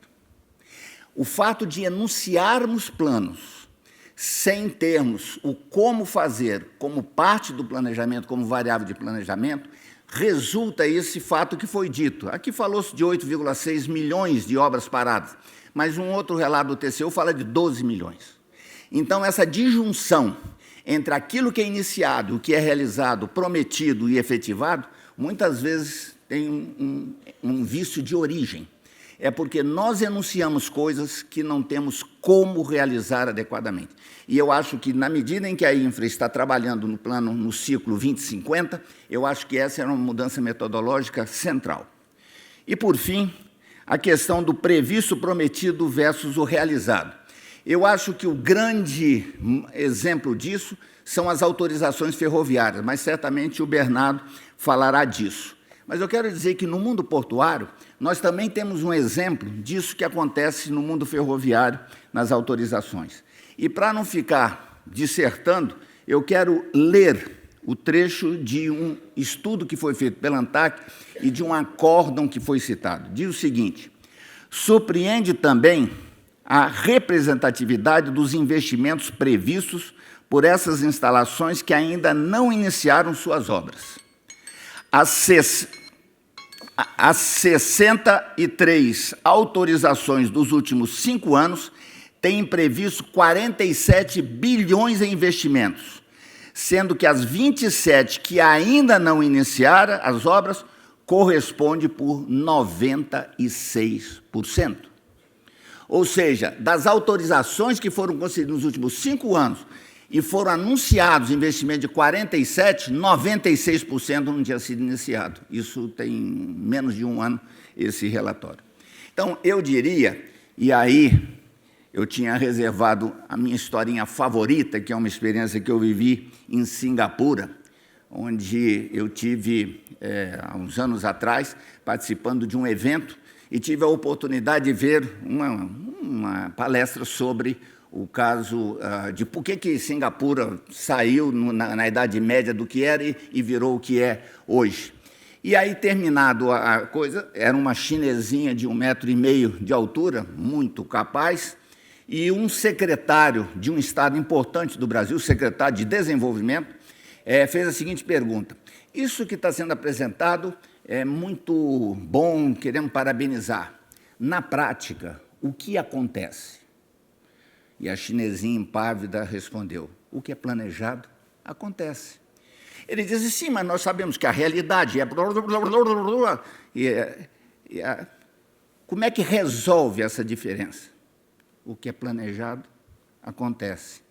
Aí ele tentou uma terceira e uma quarta forma de tentar resolver o problema dele, e aí eu disse: não, eu queria pedir licença nessa conversa e dizer o seguinte: a pergunta é muito pertinente e a resposta está muito bem dada. E a chinesinha tinha dito: talvez nós estamos tendo uma dificuldade de compreensão disso. Não tem diferença de compreensão. A diferença é cultural. Ou seja, eu encontrei com ela 2, 3 anos depois, fomos almoçar, ela se lembrava do episódio e eu saí de lá com a convicção de que ela não tinha entendido a pergunta. Porque em Singapura e em vários outros países, o que é planejado acontece. E eu acho que essa é uma lição que a gente deveria levar. Obrigado, André.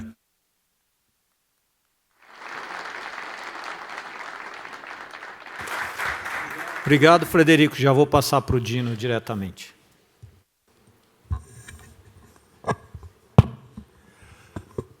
Senhoras, senhores, bom dia. Bom dia, queria saudar aqui meus colegas de mesa, grande Eduardo, André, obrigado pelo convite que foi feito, Frederico, sempre difícil falar depois do Frederico, mas é também sempre bom falar antes do Frederico, porque daí ele não critica o que a gente falar, entendeu? Então essa é uma parte boa, né? Queria saudar a todos aqui, agradecer muito o convite que foi feito ao Ministério de Portos e Aeroportos, para que a gente pudesse trazer um pouco da agenda que tem sido feita e tem sido orientada lá pelo nosso ministro, Silvio Costa. É um trabalho que teve início em setembro com o ministro, mas que ele reflete realmente um trabalho técnico de anos e anos, e que a gente tem que também lembrar que a gente tem conseguido ter, dentro tanto do Ministério dos Transportes quanto no Ministério de Portos e Aeroportos, uma sequência técnica muito importante, muito relevante. Acho que a gente tem que saudar essa visão que tanto o ministro Renan quanto o ministro Silvio Costa tiveram, de dar realmente uma relevância muito grande para os corpos técnicos das casas. É isso que garante que a gente tenha uma sequência de projetos, mesmo porque é o que o Frederico falou, esses projetos demoram décadas, às vezes, a gente precisa ter o pessoal tocando, né? Aqui, a fala, principalmente aqui, André, que estava focada em hidrovias, eu queria só resgatar um pouco, muito pelas falas anteriores aqui da mesa, né, e falar um pouquinho sobre a cabotagem, né?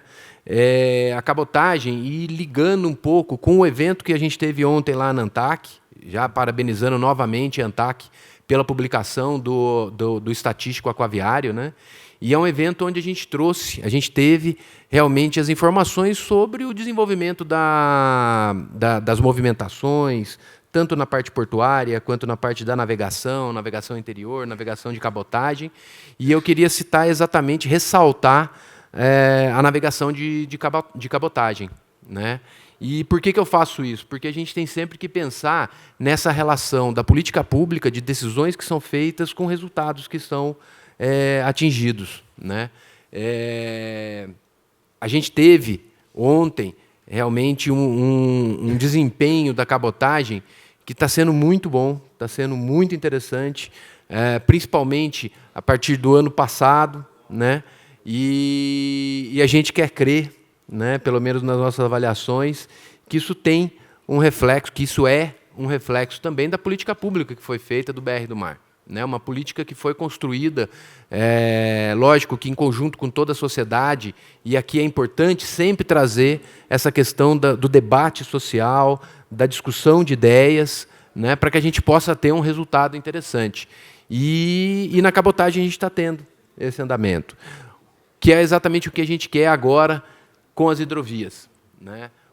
O mandato que a gente teve no governo anterior foi muito focado na questão da cabotagem. A gente está agora colhendo resultados, colhendo o desempenho que foi plantado ali atrás. E o mandato que a gente tem agora é com foco em hidrovias.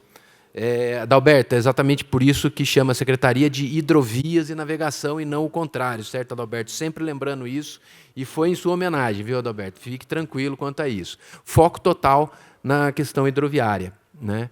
E é lógico, antes de mais nada, antes de entrar na questão das concessões hidroviárias, que é o foco, que é realmente talvez o projeto mais disruptivo que a gente vai trazer na questão hidroviária, mas eu queria lembrar que, sem sombra de dúvidas, a questão de obras públicas ela continuará sendo fundamental e, bem provavelmente, prioritária na agenda hidroviária. A gente não vai conseguir substituir a obra pública, substituir o orçamento público em todos os corredores brasileiros, né?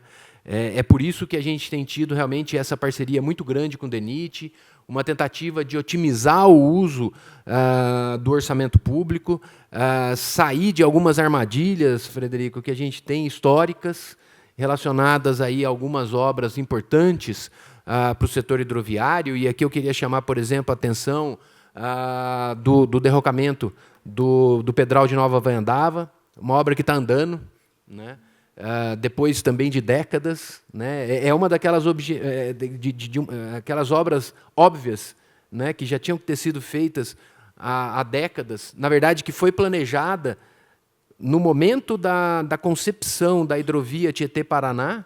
Ela já estava planejada, já se sabia da necessidade de derrocar o Pedral de Nova Vaiandava para a gente ganhar ali os 2,5 metros de calado, né, que garantiria a navegação de uma forma mais perene, e que sofremos pela ausência daquela obra. Sofremos em 2014 com a paralisação da hidrovia Tietê, sofremos em 2021, mas de uma forma muito menor, por toda uma coordenação que foi feita do setor hidroviário com o setor elétrico, mas uma obra ainda assim fundamental e que só ano passado a gente conseguiu ter início. Outra obra que está também, que ela é paradigmática do setor, que é outro Pedral, é o Pedral do Lourenço, que a gente tem discussões gigantescas com o setor ambiental, né? E talvez isso reflita um dos maiores problemas que a administração pública tem ao andar com obras, que é a questão da comunicação, Frederico. A gente comunica muito mal, a gente tem que aprender a comunicar. É impressionante como o setor hidroviário ainda pode ser visto por diversos, não é um, não. São diversos setores da sociedade que ainda veem o setor hidroviário como nocivo ao meio ambiente. E a gente olha e fala assim, caramba, ainda bem que eu não tenho mais cabelo, senão ia cair, né? Não é possível que a gente tenha uma visão. E assim, a gente tem, por exemplo, vou citar o caso do Rio Paraguai, né? É fundamental. O Rio Paraguai é a nossa nova fronteira hidroviária, né? Hoje a gente já tem o Madeira, já tem o Tapajós, eles já estão bem estabelecidos, maduros. Tem muito a ser feito, e vou falar um pouco sobre isso, mas o Paraguai, não tem dúvida nenhuma, que é a nossa fronteira hidroviária que está sendo desenvolvida, que está sendo expandida. A gente teve em um ano, e aqui a gente tem sempre que levantar a bola da iniciativa privada. A iniciativa privada, em um ano, aumentou de 2 milhões de toneladas para mais de 8 milhões de toneladas transportadas ali pelo Paraguai, minério de ferro brasileiro sendo transportado, e é a nossa nova via de exportação aqui no setor hidroviário. E a gente tem algumas questões que são discutidas, que uma dragagem no Paraguai vai escoar, vai acabar com o Pantanal. A gente vai drenar o Pantanal ao dragar o Paraguai. É lógico que a gente tem que puxar um pouco, né, da onde que vem algumas ideias dessas, né? A gente teve já projetos muito antigos, década de 80, 70 ou até antes, que realmente eram projetos de ampliação de calado do Paraguai, uma coisa gigantesca, com diversas eclusas, uma coisa de outro mundo. A gente quer fazer dragagem de manutenção do Paraguai em 8, 9 pontos, que são aqueles pontos que são mais assoreados. A gente está longe da discussão que se teve lá atrás relacionada ao Paraguai. E a gente ainda tem, quando a gente aparece novamente com uma tentativa mais robusta de dragar o Paraguai e dragar de forma a manter o calado já homologado pela Marinha do Brasil, a gente já navega naquele calado, a gente só quer manter aquilo. E a gente tem o retorno de algumas discussões que não tem nada a ver com o nosso projeto. E aqui, e por que eu estou lembrando disso tudo? Porque a gente é muito ruim de comunicação, a gente tem que melhorar essa nossa comunicação. Não só na questão ambiental, e isso que eu acabei de citar, é um desafio, não só para o caso do Paraguai, no caso do Pedral do Lourenço. Quantas vezes a gente escuta falar que o Pedral do Lourenço está parado faz anos e anos, né? A gente está naquele processo de licenciamento ambiental, que a sinalização que a gente tem hoje é muito positiva, tá? Queria trazer essa visão lá de dentro. A gente está numa discussão muito grande com o IBAMA, e nos parece realmente que a gente vai conseguir agora, até o final de outubro, uma licença para andar com essa obra. Se Deus quiser, a gente vai ter as condições de andar com o Pedral do Lourenço. Mas algumas discussões estranhas que apareciam lá, do tipo, poxa, vocês vão acabar com o Pedral do Lourenço. O Pedral do Lourenço, o rio ali, tem mais de 1 quilômetro de largura. A gente vai fazer dragagem em alguns metros. em alguns pontos, em alguns picos de pedras, para você poder fazer aquela dragagem. Ali tem, você vê como que a gente é ruim de comunicação, Frederico. Ali tem uma famosa pedra, que é o Pedrão do Lourenço, né? E quando o DENIT ia lá falar, não, o derrocamento do Pedral do Lourenço, não, mas vocês vão acabar com o Pedrão, ele é um negócio importante, é uma questão até simbólica, cultural aqui da região. E o pessoal falou, não, mas não é o Pedrão, é o Pedral, Pedrão. Daí entenderam que existia uma pedra lá que era importante e que não estava na linha de derrocamento. Era uma pedra que estava afastada da linha. Não, esse Pedrão aqui, não vamos mexer nesse Pedrão. Só que até você entrar nesse processo de comunicação e conseguir tirar esses ruídos, às vezes a gente leva anos. A gente é muito ruim. E depois fala que chinês que é difícil, né? Chinês, a gente não entende nada. É interessante. Uma vez eu conheci um chinês, ele estava como tradutor em uma mesa, lá no Congresso, chegaram os chineses para falar, aí o tradutor lá pronto para falar, e começou o chinês que estava na mesa a falar, e o rapaz começou a olhar, abriu o olho assim, e aí, traduz aí. Não, eu não sei, isso é um outro chinês. Tem 500 chineses lá. A gente fala só uma língua, a gente tem que melhorar esse nosso processo de comunicação, e não só na parte ambiental, como também na questão da concessão hidroviária. Eu acho que aqui eu queria entrar na sua questão. A gente tem um projeto lindíssimo, que é o projeto da concessão do Madeira. A gente teve o apoio aqui do nosso Jorge, da InfraSA. É um processo que está sendo conduzido de maneira espetacular pela equipe da ANTAC. Né? O Nery colocou uma equipe, um time ali de camisa 10. Né? A gente tem o Bruno, a gente tem o Dax, a gente tem um pessoal, o português está também na jogada, a gente tem um time muito bom que está trabalhando esse projeto. É um projeto que ficou muito interessante e que a gente ainda precisa fazer alguns ajustes de comunicação. A gente precisa trazer a sociedade para dentro desse processo, para a sociedade entender o seguinte: o projeto, a ideia de se ter uma concessão, ou seja, uma parceria com a iniciativa privada, não é para que o usuário simplesmente pague a conta. Não é essa a ideia. Né? A gente tem, na parceria com a iniciativa privada, uma perspectiva, uma possibilidade de ter efetivamente a dragagem, de ter a sinalização, de ter comunicação, de ter segurança, de uma forma efetiva que a gente não tem conseguido com a administração pública. E aqui eu vou colocar um caso muito claro. A gente está tentando fazer, graças a Deus está andando, a dragagem ali na Amazônia, por causa da estiagem que a gente vai ter esse ano. Né?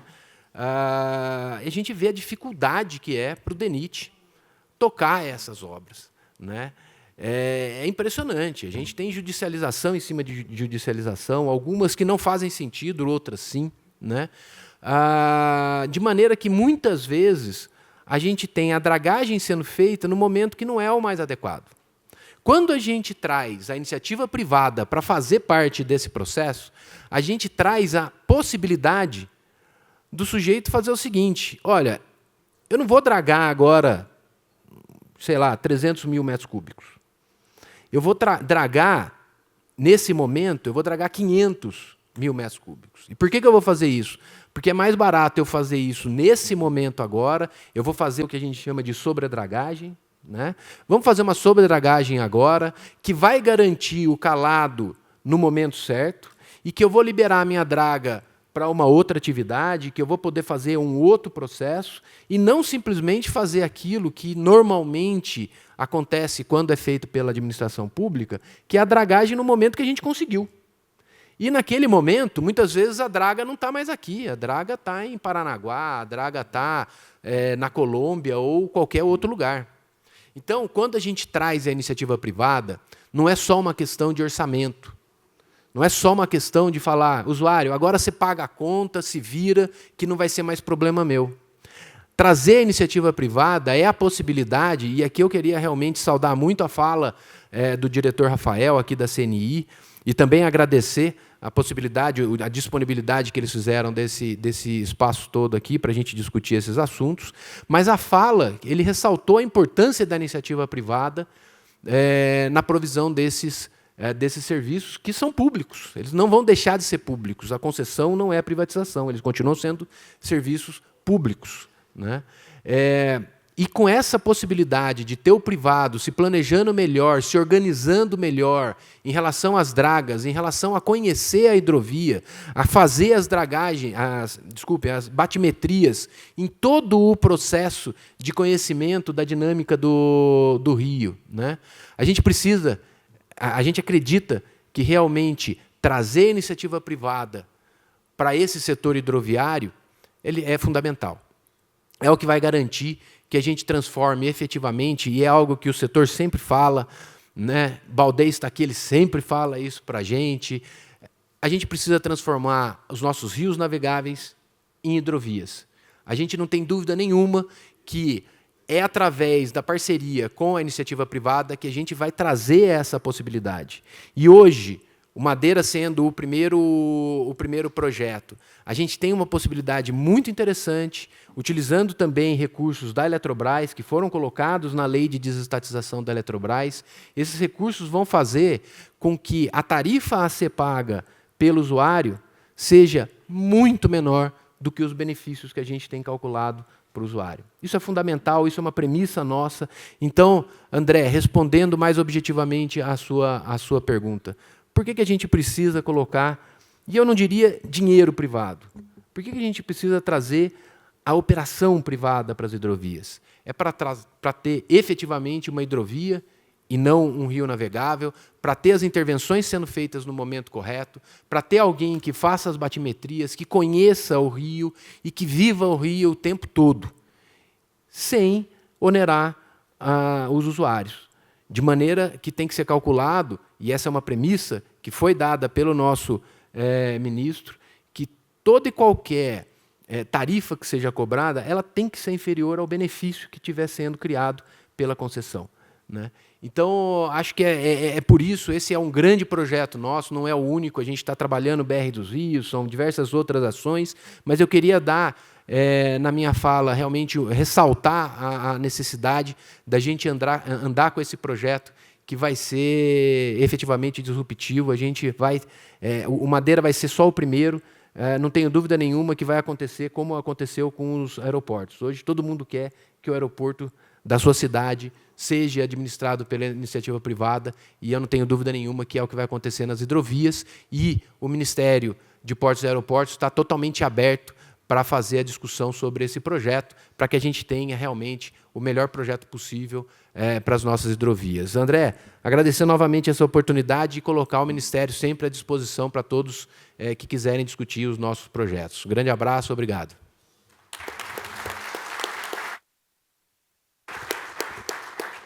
Obrigado, Dino. A gente sempre sai animado depois de te ouvir, isso é bom. Diretor Nery, por favor. Bom, bom dia a todos aqui presentes. Saudar a todos na figura do André Nassar, agradecer o convite da Biov, da NUT também, por meio do Baldez, parabenizar a SEBRA também pela iniciativa, muito bom aqui estar discutindo esse tema especialmente, saudar aqui o nosso secretário nacional de Hidrovias e Navegação, um grande parceiro, um grande amigo, o Dino Antunes, o Dino Batista, foi Antunes Batista, né? Então tá tudo bem. É porque eu ia dar um troco, porque outro dia ele me chamou de Nelson Nery, aí eu tava querendo errar o nome dele aqui, mas não conseguia. Mas foi Nelson Nery. É isso. Mas saudar também aqui o nosso mestre, o Frederico Bussinja, e dizer que aqui é uma felicidade grande estar debatendo o tema também, até quando a gente vê assim um alinhamento de propósitos, né? Então, quando a gente ouve os temas da Agenda 2030, né, que foi aqui lida, a gente vê que total, né, sinergia e sintonia naquilo que se espera alcançar. Então, tanto aqui no desenvolvimento das hidrovias, eu vou focar aqui por causa do tempo, mas teve questões aqui que o nosso Frederico Bussinja, né, levantou aqui, envolvendo o planejamento do setor portuário, que a gente podia discutir aqui muito tempo também, algumas situações específicas.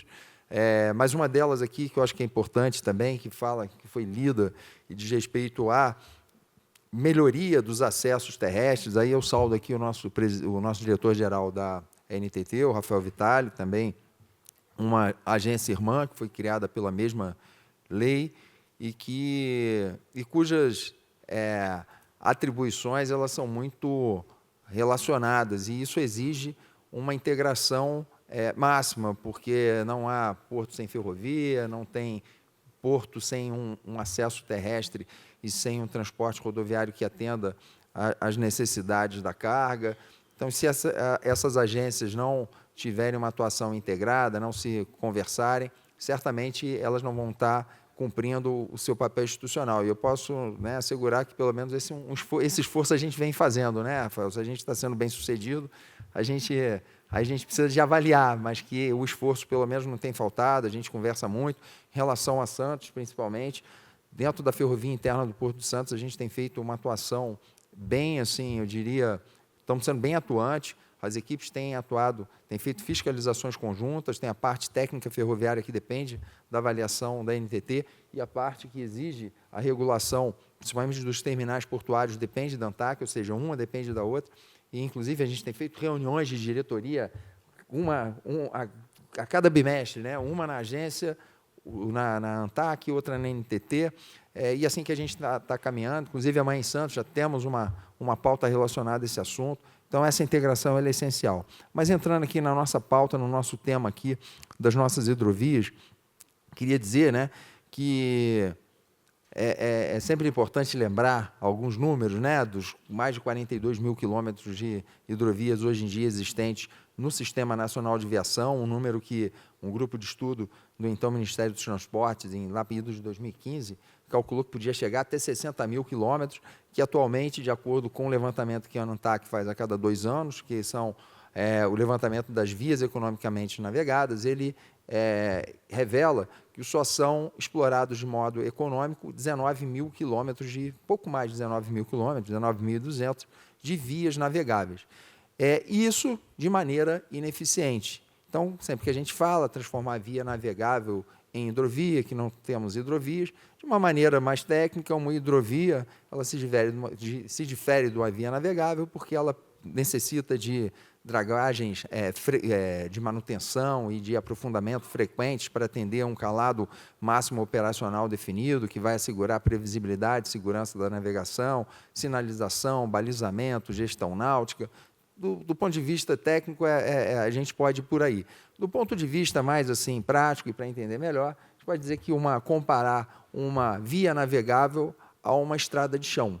Você tem uma estrada de chão, quando está no período seco, se passou lá, deram uma patrolada lá à prefeitura, até vai, você anda, às vezes até numa velocidade boa. Mas, se vem um período de chuva, ninguém anda, atola, buraco, às vezes você precisa de um jipeiro, o jipeiro anda. Uma hidrovia é algo parecido, né? Então, nos períodos quando está tudo bem, sem crise hídrica, pode até ter um transporte relativamente eficiente, mas quando vem uma seca, acontece o caos.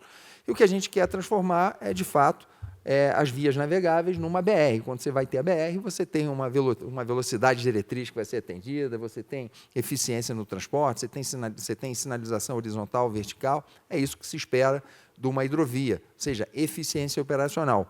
E quando você tem uma via navegável, inclusive, você vai ter mais concorrência,